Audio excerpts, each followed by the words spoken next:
The iPhone 7 is finally here. It has been officially announced this Wednesday, the pre-orders have gone live this Friday, and the iPhone 7 is already out of stock until November in all countries for almost all models. And overall, the iPhone 7 is a really good smartphone. However, there are some things, some small details that you probably don't know about that you should definitely know about before buying an iPhone 7. So here's my in-depth list of not 7, not 10, not even 30, but actually 32 things you should definitely know before buying an iPhone 7.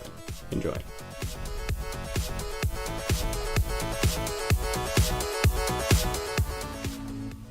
Okay, so number one, you probably know that the iPhone 7 Plus does come with that dual camera module. However, at least on paper, that dual camera module on the iPhone 7 Plus looks weaker in low light than the regular iPhone 7 model. So the 7 Plus comes with one wide-angle lens and a telephoto lens, and the wide-angle lens comes with an f1.8 aperture, and the telephoto lens comes with an f2.8 aperture. So that's a massive difference between the two lenses. But the aperture is not the only difference between those two models. There's also a pretty big difference when it comes to the actual sensor size. So on the iPhone 7, we have a sensor size of 1/2.6 inches. This is a pretty big improvement from the iPhone 6s, which had a sensor size of 1/3 inches. However, on the iPhone 7 Plus, we also have 1/3 inches, so the exact same sensor size as on the iPhone 6s. Now, the dual camera module that's on the iPhone 7 Plus, that one is developed by Lynx Technology, and they actually have a patent. I actually talked about this in my previous videos. They have a patent on how to reduce image noise by using those two lenses at the same time. Now, at the Apple event, Apple hasn't said anything about having this included in the iPhone 7 Plus, so most likely that the iPhone 7 is slightly better in low light than the iPhone 7 Plus. I'll be testing this in depth next week when I get my hands on the iPhone 7 and the iPhone 7 Plus, so feel free to subscribe if you're new to the channel and if you want to see that. Number two, the price. The iPhone 7 is actually more expensive in Europe, and in the UK, it's quite a bit more expensive. So a 32GB iPhone 7 is now £600. Previously, the entry model was £540, and the 128GB iPhone 7 is £700, and this is up from $620. And in terms of the iPhone 7 Plus, it's $720 instead of $620. So that's a massive £100 price increase. It's not just the iPhones, by the way. Almost all Apple products are more expensive in the UK now. In case you're wondering why, well, this is a direct effect of Brexit. Unfortunately, Apple had to adjust all the prices.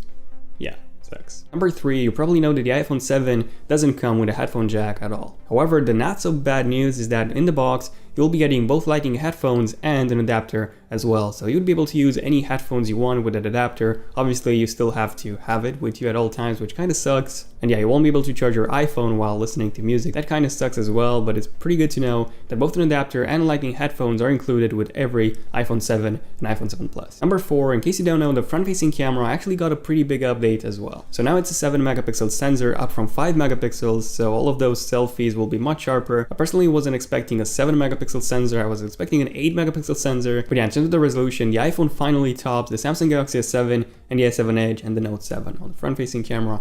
Finally. The video recording quality has also been bumped from 720p to finally 1080p. Now, in case you don't know, this is still unfortunately behind the S7 and the Note 7, which can shoot up to 1440p or Quad HD. Now, Apple could release a software update and bump the resolution, although since they haven't said anything at launch day, I don't see this happening. Number five, also in terms of that front-facing camera, well, as I said before, it did get quite a few improvements. However, the aperture wasn't improved at all. So it's still an f2.2 aperture like we had with the iPhone 6s. So it's not actually the best camera in low light, unfortunately. Just to give you an idea, this is f2.2 on the iPhone 6s versus f1.7 on the S7. Pretty big difference when it comes to low light on the front-facing camera. Number six, you probably know that we now have two new really awesome colors on the iPhone 7. So we have a matte black, which is now called black, and we also have a glossy black, which is called jet black. Let me know in the comments, by the way, which one is your favorite one. My favorite one at launch day was actually the jet black one, but now I'm starting to like the matte black one more, especially because the jet black is really, it's basically a fingerprint magnet. So you'll have to clean it all the time. And yeah, the interesting fact here is that Apple actually states on their website that this thing scratches like crazy. And they actually suggest you to wear a case. So yeah, for me personally, I'm picking the matte black. Let me know in the comments which color option are you picking. Now, in case you're thinking of getting that jet black color option, well, unfortunately, it's only exclusive to the iPhone 7, the 128 and the 256GB options. So yeah, if you really want that color option, you'll have to pay more as well and get more storage in the meantime. Number 7, the iPhone 7 is now water resistant. Now in terms of the ingress protection level, I previously believed this to be IP68 or IPX7, and apparently it's neither of these. It's actually IP67 now, so that's better than on the first generation Apple Watch. 6 means that it's full dust resistant, and 7 means submersion up to 1 meter of water up to 30 minutes. Now Apple doesn't actually promote any submersion with the iPhone 7, so according to Apple, this is only splash proof, so not even taking a shower with it would be okay, because shower, well, has pressure, so the water can actually get inside your iPhone. Another interesting thing to know is that unfortunately there's no nano coating on the motherboard at all, so if any water gets inside the iPhone, well, chances are your iPhone will be pretty much dead. Also, number 8, water damage is not actually covered at all by the warranty. So if for some reason your iPhone breaks while you have submerged it in water, well, Apple will not give you a new phone. So yeah, this is something you have to be really careful about. In terms of the display, it's still the same resolution as before, so it's still a 1080p display on the iPhone 7 Plus and a 1334 by 750 resolution display on the iPhone 7, so resolution hasn't changed at all. However, we now have a DCI-P3 display on the iPhone 7, so this is the same as on the 5K Retina iMac and on the new iPad Pros. This means that we now get much better color accuracy, much better color gamut, and also deeper black, so overall the display, in terms of the colors, it's much better than before. However, something that not a lot of people know about is in terms of the contrast. So in terms of the contrast, the iPhone 7 Plus actually has a lower contrast ratio than the iPhone 7. So the iPhone 7 Plus has a contrast ratio of 1300 to 1 versus 1400 to 1 that we have on the iPhone 7. So yeah, same DCI-P3 display on both iPhones. However, the 7 Plus has a slightly higher resolution display, whereas the iPhone 7 has a slightly higher contrast. Next up, unfortunately, we don't have wireless charging on either of the iPhone 7 models. Now for me personally, this is not that big of a deal because wireless charging at the moment is pretty bad. You need to buy a separate charging pad and then you need to plug that in, obviously, and then you need to place your phone onto that charging pad. So in the end, the only advantage that you have over charging it via cable is that it basically takes you 2 to 3 seconds less to put your iPhone onto a charging pad rather than just plugging a cable in it. But yeah, it also takes much longer via wireless charging, and then you also need to buy that thing, so it's more expensive. Overall, at the moment, it's not worth it, and in case you are a true fan of wireless charging, well, the iPhone 7 and the 7 Plus are not for you. Next up, the battery life has actually been really improved on the iPhone 7 and the 7 Plus. So with the iPhone 7, Apple says that we're expecting to get 2 hours of extra battery life than on the iPhone 6s. And with the iPhone 7 Plus, we're getting about 1 extra hour of battery life. And yeah, this is pretty awesome. Now if you take a look at Apple's battery numbers, the difference between the iPhone 7 and the iPhone 7 Plus is not that huge anymore. So if you've always preferred the battery life of the iPhone Plus models, but you've always preferred the small form factor of the iPhone, well, the regular iPhone model, now you will get much better battery life on a 4.7-inch model of the iPhone 7. Then with the iPhone 7, we also have some new accessories. We have some brand new silicone cases and brand new leather cases, and also really awesome black, completely black looking dock. And the leather cases now come with actual integrated buttons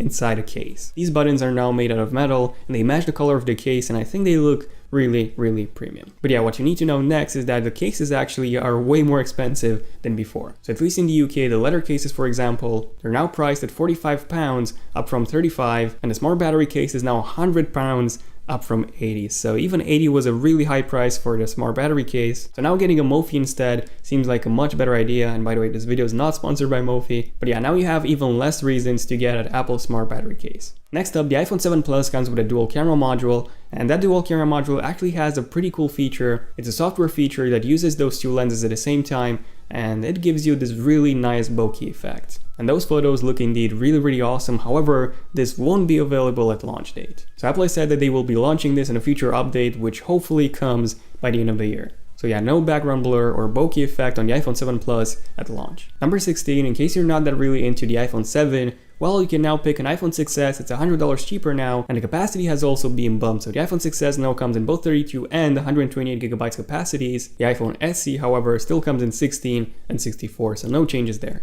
Next up, the iPhone 7 finally has stereo speakers now. Now on the bottom of the iPhone, we have two separate speaker grills, however, we don't actually have two speakers there. The one on the right is still the speaker, and the one on the left is now an amplifier instead. So because of this, the sound coming from the main speaker is much louder now, and also the dynamic range has been improved as well. And now the one on the top, the earpiece, is now a speaker. Now this one is supposedly not as loud as the main speaker, however it's good to know that we have two speakers on the opposite sides of the phone. I'm really curious to see how the sound quality will actually be, but overall the speakers have greatly been improved. Awesome. Next up, remember when I said that the headphone jack is nowhere to be found? However, we do get an adapter inside the box. Well, in case you lose that adapter, you can actually purchase one from Apple, and it's actually much cheaper than expected. So it's only $9, so you could actually buy a pack of these. Now on Wednesday, I actually did a recap of the Apple event. In case you missed it, it's linked here. But the main highlights of the Apple event were the iPhone 7s, the Apple Watch 2, and also those new AirPod headphones. So those AirPod headphones are pretty interesting. So they're completely wireless, and you can also use Siri with them. They also have a touch sensor and accelerometer, so yeah, they're pretty smart. Unfortunately, they don't come bundled with any iPhone 7, so you'll have to buy them separately, and no, they're not cheap, they're pretty expensive, and they'll only be available next month in October. A really interesting thing about them is in terms of the battery life and how you charge them. So the battery life lasts for 5 hours, that's with 50% of the volume, so it's pretty decent. It's not great, it's not bad, it's pretty decent. But then you have this charging case, and to charge your headphones, you simply put the headphones inside a case, and then the case has an integrated battery as well, and they can give you up to 24 hours of battery life on the headphones. And in case you're wondering, just a 15-minute charge will actually give you 3 hours of playback on the headphones, so that's pretty good actually. But yeah, don't forget that you do need to charge the case after the battery life of the case runs out, obviously. 21, we have the performance. So the iPhone 7s are way more powerful than I initially expected. They're simply insane. Now, interesting enough, the Apple A10 chip is still based on a 16nm process, not 10nm like I believed before. In my Final Leaks and Rumors series, I said that this was going to be a 10nm process, not a 16 one, and apparently it's still a 16 one, but regardless, the performance improvements are just insane. So these are the Geekbench scores, and yeah, it's even more powerful than I expected. It's much more powerful than even the Apple A9X CPU inside the 12.9 inches iPad Pro. And yes, those single core scores are even higher than the last generation 13-inch MacBook Pro, and all this inside a phone. That's incredible. Now, speaking of the performance, the next thing that you should know is that in terms of the RAM, on the iPhone 7 we have 2GB of RAM, and on the iPhone 7 Plus we have 3GB of RAM. Now, this is not that big of a deal. iOS is really well optimized when it comes to RAM management, so in day-to-day use you won't be able to tell the difference. However, if you care about iOS fluidity and the future updates, then you should probably go for the iPhone 7 Plus instead. 23, the home button is not clickable anymore, so the home button has now been replaced by a Force Touch home button, just like we have in the 12-inch MacBook and the new MacBook Pros, and also the Apple Watch. So we now have a new Taptic Engine underneath that home button, so when you press it, the Taptic Engine beneath it vibrates, and it gives you the impression that you actually clicked the home button. However, all of the features of the home button are still here. So multitasking, reachability, triple click to access accessibility options, Siri, everything is still here. However, one interesting thing is the FU mode. So I'm not exactly sure how we would be able to access the FU mode now, since, well, the home button is not clickable anymore. I believe now this would be replaced by the volume down button and the home button. This, or maybe they'll change how the FU mode works on the iPhone 7. Maybe you'll have to turn the phone on, press the power button, and then keep pressing the power button and the home button, because that way it would work once the phone has been powered on. 24, the iPhone trading program is now here in the UK. So basically, if you pay a certain fee, you can get the iPhone 7 really cheap, and then next year you can get the next iPhone by trading your old iPhone 7 in. So by doing this, you would pay about 300 to 400 pounds per year rather than 600 or 700. However, you won't be keeping your phone. So overall, it's still best to just buy a new phone and then sell it, because you sell it, you don't lose it. Number 25, in case you're wondering how you can charge and listen to audio on your iPhone at the same time, well, this is actually possible by an accessory that Apple is selling. That's this dock. So this is the dock that Apple is selling for the iPhones. This one has a lightning connection, so that's how you charge your iPhone, and then on the back you also have a 3.5mm headphone jack port. So if, for example, you want to connect your iPhone to your home stereo and you want to listen to music for a really long time, so you need your iPhone plugged in, then this is the best and currently the only way to do this. 26, the display on the iPhone 7s is also much brighter than on the iPhone 6s. So it's now much more visible outdoors, which is great. The iPhone's display was already pretty visible outdoors, but increasing the brightness makes it even better, and I'm pretty cool with that. The iPhone 7 and the iPhone 6s, they have the exact same height, width, and thickness. However, the iPhone 7 and the iPhone 7 Plus, they're actually lighter than the iPhone 6s. So the iPhone 7 now weighs 137 grams versus 143, and then the iPhone 7 Plus weighs 188 grams versus 192 that we had on the iPhone 6s Plus. So not a big difference, but yeah, the iPhones are now much lighter than before, and this is really interesting, especially because on both models we now have a larger camera module, which obviously weighs more. 28, the iPhone 7 now supports finally Category 9 LTE, and that's just insane. So we also have this with the Samsung Galaxy S7, the S7 Edge, and the Note 7, and now we have it with the iPhone 7s as well. And Category 9 LTE supports speeds of up to 450 megabits per second. That's insane. Previously, the iPhone 6s had 300 megabits per second, so that's a pretty big improvement. And just by comparison, the iPhone SE has 150 megabits. So yeah, that's a huge difference between all of these models. So if you care about 4G LTE speeds, and also if your carrier supports it, then definitely get the iPhone 7 over the previous ones. 29, I've already talked about the battery life before, so 2 extra hours on the iPhone 7 versus the 6s, and 1 extra hour on the iPhone 7 Plus versus the iPhone 6s Plus. However, one interesting thing is, well, take a look at those numbers. When comparing the iPhone 7 and the 7 Plus versus the 6s and the 6s Plus, you can see that the talk time and also the audio playback time actually went down on both the iPhone 7 and the iPhone 7 Plus versus the 6s and the 6s Plus. Strange. Next up, number 30, there's actually a trick to get fast charging on the iPhone 7. So all you need is an iPad charger. So if you have an iPad or if you buy this separately, this is a 12 watt or 2.4 amp adapter. And by using this, the iPhone 7 Plus would actually charge from over 3 hours to just 1 hour and 40 minutes. So that's a pretty huge improvement. So yeah, definitely keep this one in mind. 31, in terms of that Force Touch home button, you can actually customize the pressure of the home button itself.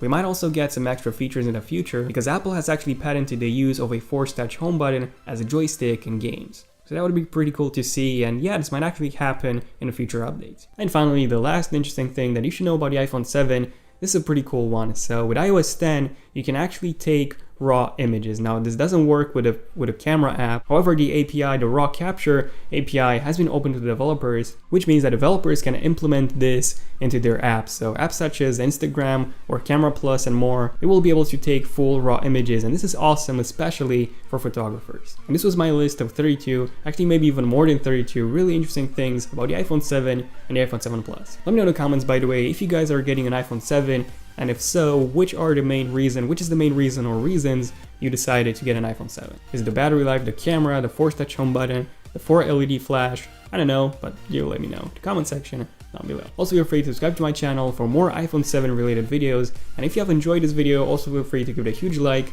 took quite a while to make. And also feel free to follow me on Twitter at ZonOfTech for more tech updates there as well. Don't forget to enable notifications on my channel on both desktop and mobile. On mobile by simply clicking on that bell icon next to my channel so that you're notified whenever I upload a brand new epic video. Speaking of things that are epic, let me know in the comments which one of you was epic enough to make it to the end of this video. But yeah, other than that, this was pretty much it for this video. I'm Daniel, and I'll see you guys in my next one. ZonOfTech, signing out. Cheers.